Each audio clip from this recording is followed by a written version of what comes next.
आप सभी को जय मसीह की। आज परमेश्वर के वचन में आप सभी का स्वागत है। परमेश्वर पिता आज अपने वचनों के द्वारा आप सबको बहुत ऐसे आशीष को दे। पिता परमेश्वर आज अपने वचनों के द्वारा आपसे बोले और बातचीत करे। परमेश्वर पिता आपसे प्रेम करते हैं और वो अपने वचन के द्वारा आपको वचन की सामर्थ के बारे में, वचन के उपनाम के बारे में बता रहा। और उपनाम को बताने का ये अर्थ है कि आप परमेश्वर के वचन को आप जान सके, वचन की सामर्थ को आप जान सके। और ये वचन कहाँ है? परमेश्वर का वचन कहता है ये वचन आपके मन में है और ये वचन आपके मुंह में है।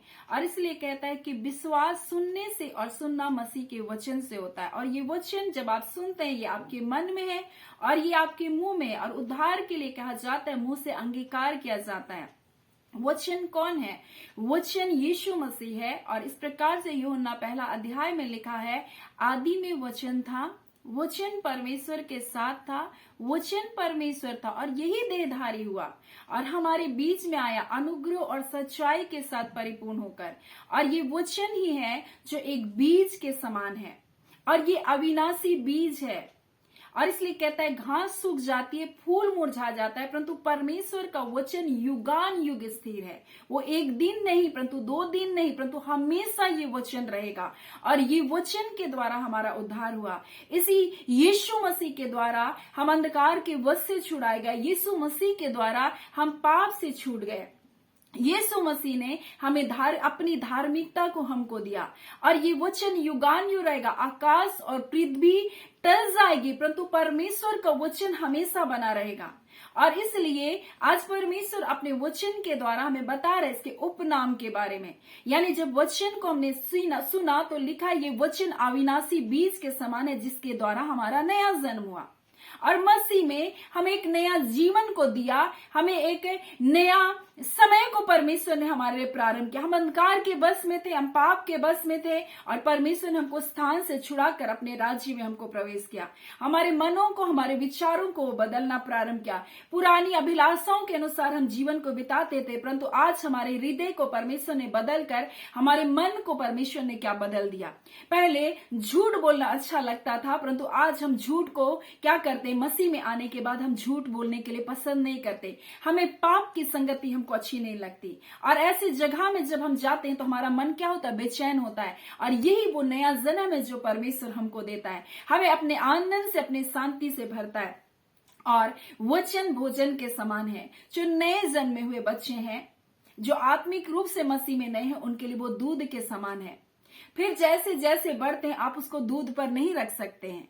आप सिर्फ उनको आशीष आशीष आशीष का प्रचार नहीं कर सकते, उसको वचन की खराई की शिक्षा देना है, ताकि आने वाले समय में जब परीक्षाएं आएंगी, दुख आएंगे, तकलीफ आएंगे, तब वो क्या कर सकते? खड़े रह सकते हैं। उसी प्रकार से ये परमेश्वर का वचन बीज के समान है और ये वचन भोजन के समान है। और नए जन्मे हुए बच्चे को दूध के समान दिया जाता है, परंतु जैसे बढ़ते हैं वो वचन के ठोस आहार को लेते हैं, ताकि जीवन की किसी भी समस्या, किसी भी बातों में खड़े रह सके और शैतान की किसी भी चाल को वो समझ सके।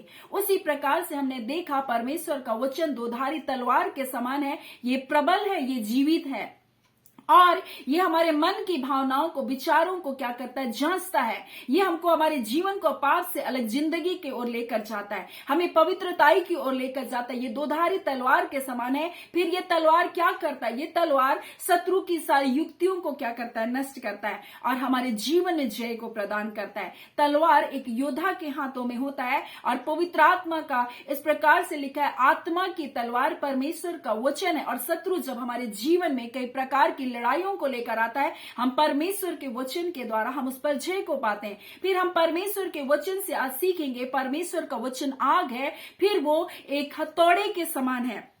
और यिर्मयाह उसका 23 अध्याय 29 में इस प्रकार से लिखा है, यहोवा की यह वाणी है कि मेरा वचन आग सा नहीं, फिर क्या वह ऐसा हथौड़ा सा नहीं जो पत्थर को फोड़ डाले। मेरे प्रियो, कई बार हमारे जीवन में समस्या पत्थर के जैसा, चट्टान के जैसा होता है और जब हम प्रार्थना करते हैं तो सारे बंधन क्या होते हैं? टूटते हैं। जब हम वचन को क्लेम करते हैं, सारे जो इतने भी हमारे जीवन में रोड़े और रुकावट को शैतान डाल कर रखा, वो क्या किया जाता है? हमारे जीवन से टूट जाता है। और इसलिए यीशु मसीह हमें सिखा रहा है कि तुम क्या करो? प्रार्थना करो। और जब हम प्रार्थना करते हैं तो हमको वचन को बोलना है, और जब हम वचन को बोलते हैं हम हथौड़े को चलाते हैं।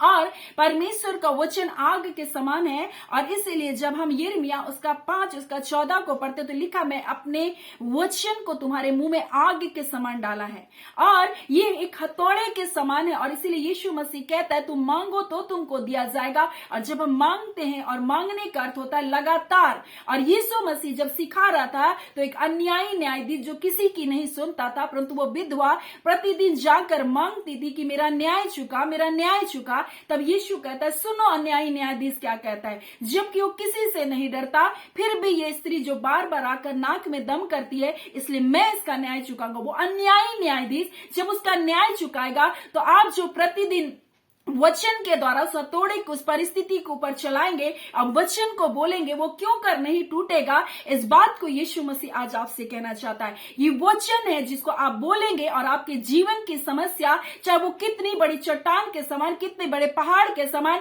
कितने बड़े पत्थर के समान क्यों ना, वो टूटेगा। फिर परमेश्वर का वचन कहता है कि मेरा वचन आग है, और परमेश्वर कहता है, मैं इस आग को तुम्हारे मुंह में डाल रखा, मैंने अपने वचन को तुम्हारे मुंह में डाला है।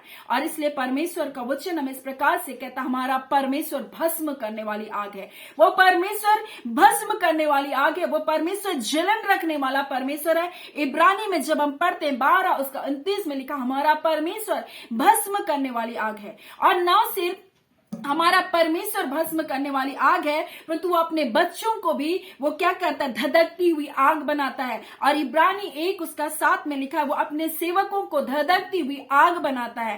और आज परमेश्वर अपने वचन के द्वारा हमें कहना चाहता है कि संसार में भी एक आग है, और संसार के लोग जलन की एक आग रखते हैं, क्रोध की एक आग रखते हैं, ईर्ष्या की एक आग रखते हैं, बुराई की एक आग रखते हैं। इसलिए याकूब की पुस्तक को जब हम पढ़ते हैं कि तो जीभ भी एक आग है, और ये जीव क्या करता है, हमारे जीवन गति में आग लगा देता है। ये जीव क्या करता है, हमारे जीवन में अधर्म का एक लोक है, और हमारे जीवन में ये क्या करता है, नुकसान को लेकर आता है।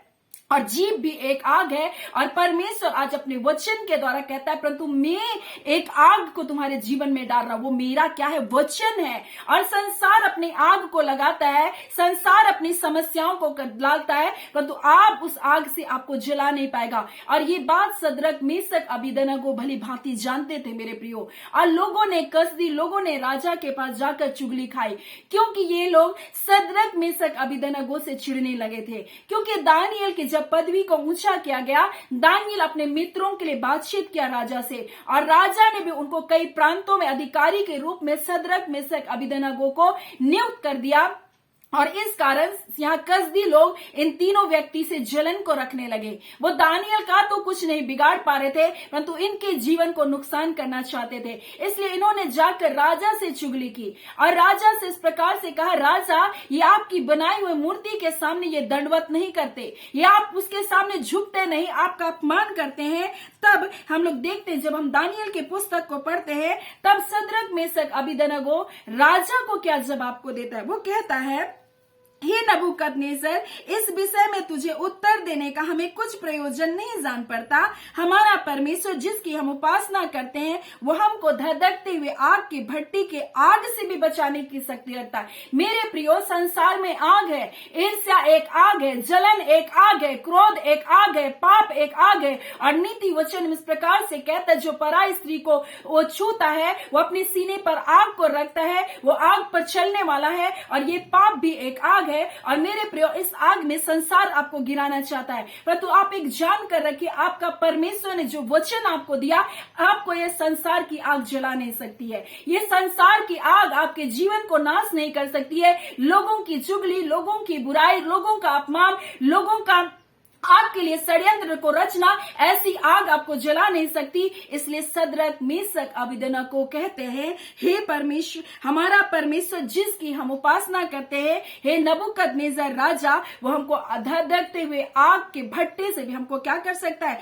बचाने की शक्ति रखता है। वरन हे राजा, वो हमको तेरे हाथ से भी छुड़ा सकता है। मेरे प्रियो, ये जानते थे कि हम बेबीलोन की गुलामी में इसलिए नहीं कि राजा नबूकदनेस्सर सामर्थी है, परंतु इस बात को जानते थे, अगर परमेश्वर मुझको यहां नहीं लाता तो मैं इस गुलामी में कभी भी नहीं रखता।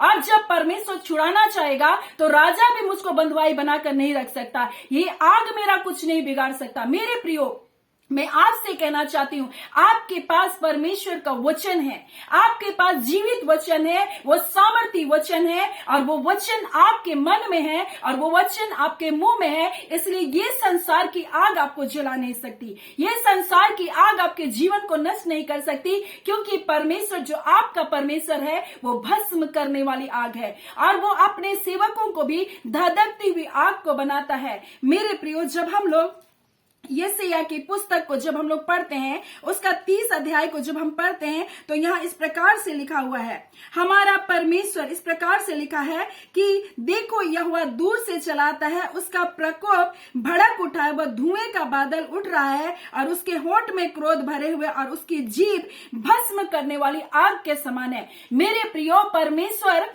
की जीभ भस्म करने वाली आग के समान है। और जब पेंतीकोस्त के दिन पवित्र आत्मा आया, तो इस प्रकार से लिखा हुआ है, वो जीभ जो फटती हुई आग के समान बोला, वो जीभ के समान पवित्र आत्मा उनके ऊपर उतरा, और वो लोग बेखौफ हो गए, वो निडर हो गए, जो डरे हुए सहमे हुए एक कमरे में बंद होकर प्रार्थना कर रहे थे कि लोगों के सामने हम कैसे जाए।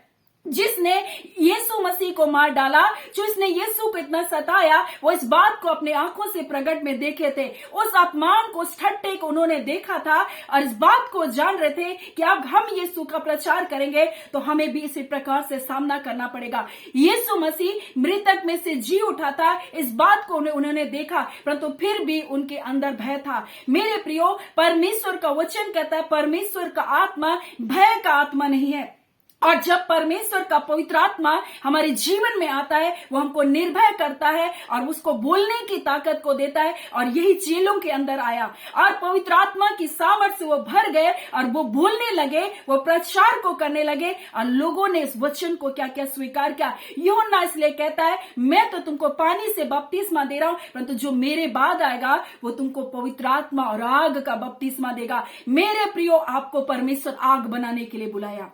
परमेश्वर का वचन कहता है, वो अपने सेवकों को धधकती हुई आग बनाता है, उसका वचन आग के समान है। और जब ये वचन जो आपके मन में है, आपके मुंह से निकलता है, मेरे प्रियो, ये शत्रु के कार्य का नाश करता है, उनकी योजनाओं का नाश करता है। और यही सदरक मेशक अबेदनगो ने कहा, हमारा परमेश्वर हमको आग के भट्टे से भी बचा सकता है, वरन हे राजा, हमें आपके हाथों से भी वो बचा सकता है। और उनको आग के भट्टे में डाल तो दिया, लेकिन वो आग उनको जला नहीं पाया। जिन्होंने डाला वो जल गए, परंतु इनका कुछ भी नहीं हुआ। और वहां पर उस आग में यीशु मसीह भी उनके साथ टहल रहा था। वो बंधे हुए तो डाले गए, परंतु उस आग में वो खुले हुए टहल रहे थे। मेरे प्रिय, संसार का कोई भी आग आपके जीवन का नुकसान नहीं कर सकता, क्योंकि परमेश्वर ने आपको आग बनाया। मेरे प्रिय, संसार में आग में अगर कोई चीज रह सकती है, अगर कोई चीज बनी रह सकती है, तो वो आग है। मेरे प्रियो, नरक की आग है, नरक में लोग जाएंगे, और लेकिन जो पाप है वो आग के समान है। मेरे प्रियो, वो आग के समान लोगों के जीवन को जला रहा है, परंतु परमेश्वर वचन कहता, तुमको मैंने धधकती हुई आग बनाया। इसलिए जो आग में गिर रहे हैं, जो नरक में जा रहे हैं, उनको तुम झपट कर निकालो, लेकिन अपने वस्त्र की भी तुम चौकसी करो। मेरे प्रियो, इस संसार में बहुत तरह का आग है, लोगों के जीवन आग में जलाए जा रहे, पाप में, व्यभिचार में, अशुद्धताओं में, हाँ, बुरी कल्पनाओं में उनका जीवन बीत रहा है। वो लोग झूठ और ईर्ष्या और डाह में अपने परिवार में ऐसी आग को जला कर रखे जो उनके परिवार का नुकसान कर रहा है। लेकिन आप परमेश्वर के लोग हैं, आप ऐसों के लिए जब प्रार्थना करेंगे, आप ऐसे लोगों के लिए जब वचन को बोलेंगे, वो छुटकारे को पाएंगे, वो जय को पाएंगे, उनके बंधन भी तोड़े जाएंगे। और परमेश्वर कह रहा है, उसका वचन आग है, और ये वचन आपके मुंह में डाला गया, आपके हृदय में ये वचन है, आपके मुंह में ये वचन है। और जब आप इस वचन को बोलेंगे, आपके जीवन में छुटकारा आएगा। जैसे सदरक मेशक अबेदनगो ने कहा, हमारा परमेश्वर हमें बचाने की ताकत को रखता है। मेरे प्रियो, उस जगह पर उनको डाल दिया गया, जिन्होंने चुगली खाई वो जल गए बाद में, लेकिन ये क्या किए, ये बचाए गए। मेरे प्रियो, परमेश्वर अपने लोगों को नष्ट नहीं होने देगा।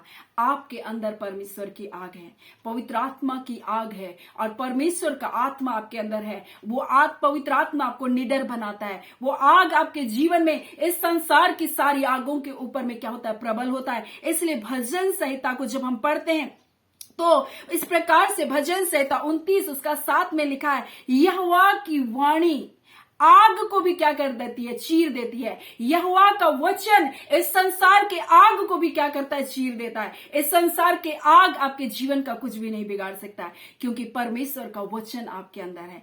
सो परमेश्वर पिता इन वचनों के द्वारा आप सबको बहुत ऐसे आशीष को दे। आमीन। आइए हम प्रार्थना करेंगे।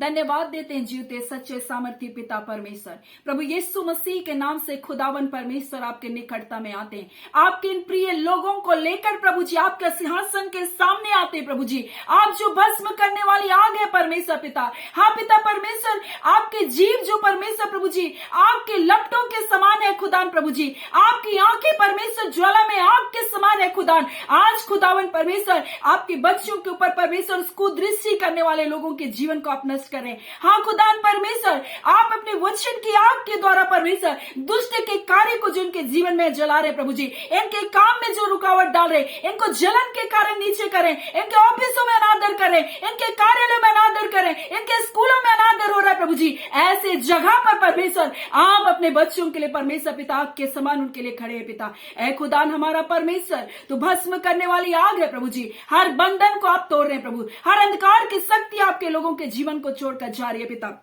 जितने लोग परेशानियों में प्रभु जी, जितने लोग परमेश्वर अपने जीवन की समस्याओं में प्रभु जी, हाँ पिता परमेश्वर, वो सारे बंधन टूटने पाए खुदा यीशु के नाम से। पिता परमेश्वर आप अपने लोगों के लिए अद्भुत कार्य को करें, जय और छुटकारे को दे रहे। जितने लोग बीमारी है यीशु के नाम से चंगे किए जाए, हॉस्पिटलों में यीशु के नाम से प्रभु जी हॉस्पिटलों से बाहर आने पाए खुदावन परमेश्वर। जितने आईसीयू में पिता एडमिट है, हाँ पिता कोमा में है परमेश्वर पिता, यीशु के नाम से वो बाहर निकलने पाए। आपकी वाणी परमेश्वर भेजते प्रभु जी, आपके वचन को भेजते प्रभु जी। आपका वचन कहता है आपके वचन को भेजने से प्रभु जी जिस भी गड्ढे में होते हैं वो निकल बाहर होते हैं। आज आपके वचन को भेजकर, चाहे कैसे अंधकार के गड्ढे में, चाहे कोमा के अंधकार में प्रभु, चाहे बीमारियों के अंधकार में, चाहे कर्ज के अंधकार में, यीशु के नाम से ये बाहर निकलने पाए खुदावन परमेश्वर। चाहे कोर्ट केस का अंधकार है प्रभु, चाहे जैसी भी दुष्टता के बंधन है प्रभु, यीशु के नाम से ये आजाद किए जाने पाए खुदावन परमेश्वर। अपने लोगों को जय और छुटकारे को दे रहे, हम इस बात की घोषणा करते हैं यीशु के नाम से, ये जीवन से बढ़कर है प्रभु जी, ये आशीषित है खुदान, इनका परिवार आशीषित है पिता। हम प्रत्येक को ब्लेस करते हैं प्रभु जी। हाँ पिता पति पत्नी के बीच में प्रभु जी आपका प्रेम है परमेश्वर पिता। हम इस बात की घोषणा करते हैं प्रभु, नफरत नहीं है प्रभु जी, अलगाव नहीं है प्रभु जी, बंधन टूट चुके हैं यीशु के नाम से। अंधकार की शक्ति उनके परिवार को छोड़कर जा रही है प्रभु। इसी घड़ी खुदावन परमेश्वर अपने लोगों को जय और छुटकारे को देने के लिए, अद्भुत आश्चर्यजनक कार्य को करने के लिए हम आपका धन्यवाद करते हैं। जितने लोग पिता इस घड़ी प्रार्थना करें उनके जीवन में अद्भुत छुटकारा यीशु के नाम से आने पाए। आने वाले दिनों में पिता अपने अद्भुत गवाहियों से अपने लोगों को भर रहे पिता। हाँ पिता परमेश्वर, ये गवाहियों के साथ लौट रहे प्रभु जी, आपके नाम की महिमा के लिए परमेश्वर पिता प्रभु जी। हाँ खुदावन परमेश्वर, आपने इनको जय और छुटकारे को दिया, आपने चंगाइयों को दिया, इनकी समस्याओं को आपने हल किया। हाँ खुदावन परमेश्वर, इसके लिए धन्यवाद देते पिता। जितनों ने प्रार्थना किया प्रभु, इन प्रार्थनाओं के संग उनके जीवन में अद्भुत कार्य आप कर चुके हैं पिता। हम इसके लिए धन्यवाद देते। प्रार्थना यीशु के नाम से मांगते हैं, दया सुने, अनुग्रह से ग्रहण कर लीजिएगा। आमीन। परमेश्वर पिता आप सबको बहुत ऐसे आशीष को दे। आमीन।